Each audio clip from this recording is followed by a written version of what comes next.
Hello everyone, you are on the channel Scary Story. Tonight I have a tale for you that will make you think twice about taking that shortcut home, especially if it leads you past the old, forgotten houses on the edge of town. Settle in, turn down the lights, and let's begin. My name is Leo and I used to be a skeptic.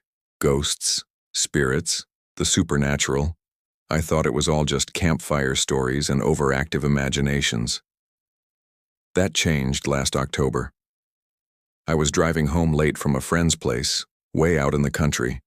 A thick, soupy fog had rolled in, the kind that swallows headlights and turns familiar roads into a maze. My GPS was glitching, and I was hopelessly lost.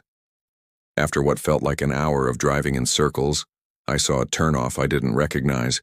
A faded wooden sign, barely legible, read, "Blackwood Lane." Desperate, I took it.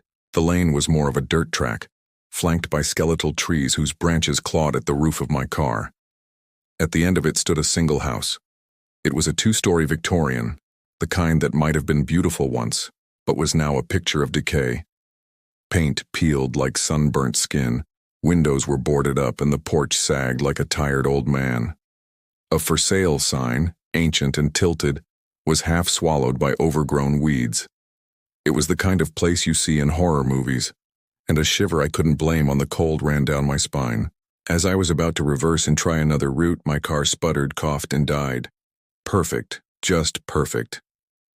I tried the ignition again and again, but the engine was dead. My phone had no signal. I was stranded in the middle of nowhere, in a thick fog, next to a house that radiated pure dread. I locked the doors, leaned back in my seat, and decided to wait until morning. Surely the fog would lift, and someone would eventually drive by. Hours passed. The only sound was the rhythmic drip of condensation from the trees. Then I heard something else. A faint, melodic humming. It was a woman's voice singing a lullaby I didn't recognize. It seemed to be coming from the house. I told myself it was the wind, my tired mind playing tricks on me. But the humming grew louder, clearer, filled with a profound sadness that seemed to seep into the very air. I peered through the fog toward the house, and then I saw it. A light flickered on in one of the upstairs windows, one of the boarded-up windows. It was a warm, yellow glow, like a candle flame dancing in the darkness. My heart hammered against my ribs. Squatters? Maybe.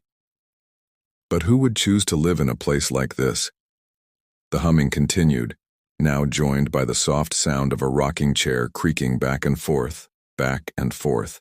Against my better judgment, curiosity, or maybe some morbid fascination, got the better of me. I had to know what was going on. I grabbed the heavy-duty flashlight from my glove compartment, quietly opened my car door, and stepped out into the damp, cold air. The ground squelched under my feet as I crept toward the house. The closer I got, the stronger the feeling of being watched became. The air grew heavy, thick with the smell of damp earth and something else. Something sweet and cloying, like wilted flowers.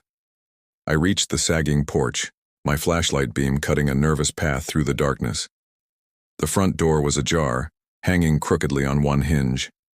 The humming was so clear now, drifting out from the darkness within.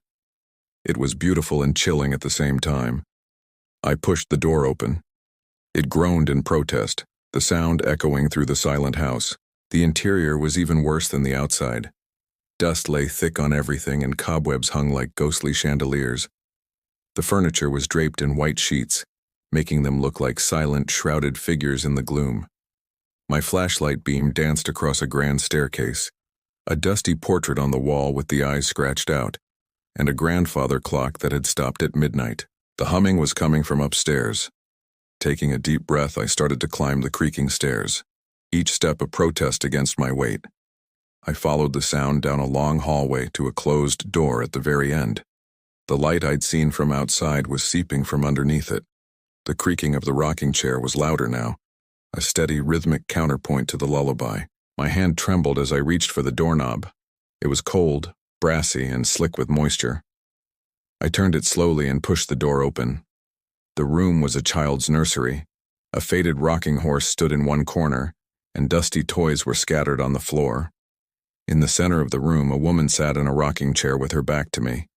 She was wearing a long, white dress, and her dark hair was tied in a bun. She was humming to a bundle of blankets she held in her arms, rocking it gently. "Hello?" I whispered, my voice cracking. The humming stopped. The rocking stopped. For a terrifying moment, there was absolute silence. Then, slowly, she began to turn. My flashlight beam fell upon her face. Her skin was pale, almost translucent, and her eyes were dark, hollow pits of shadow. But it wasn't her face that made me scream. It was what she was holding. It wasn't a baby. It was a bundle of rotted rags, wrapped tightly in a decaying blanket. She rose from the chair, a slow, graceful movement that was utterly unnatural. A smile stretched across her face, a wide, lipless grin that showed yellowed teeth. She took a step toward me, her bare feet making no sound on the dusty floorboards. "He's been so lonely," she whispered, her voice a dry rustle of leaves. "He needs a new friend to play with."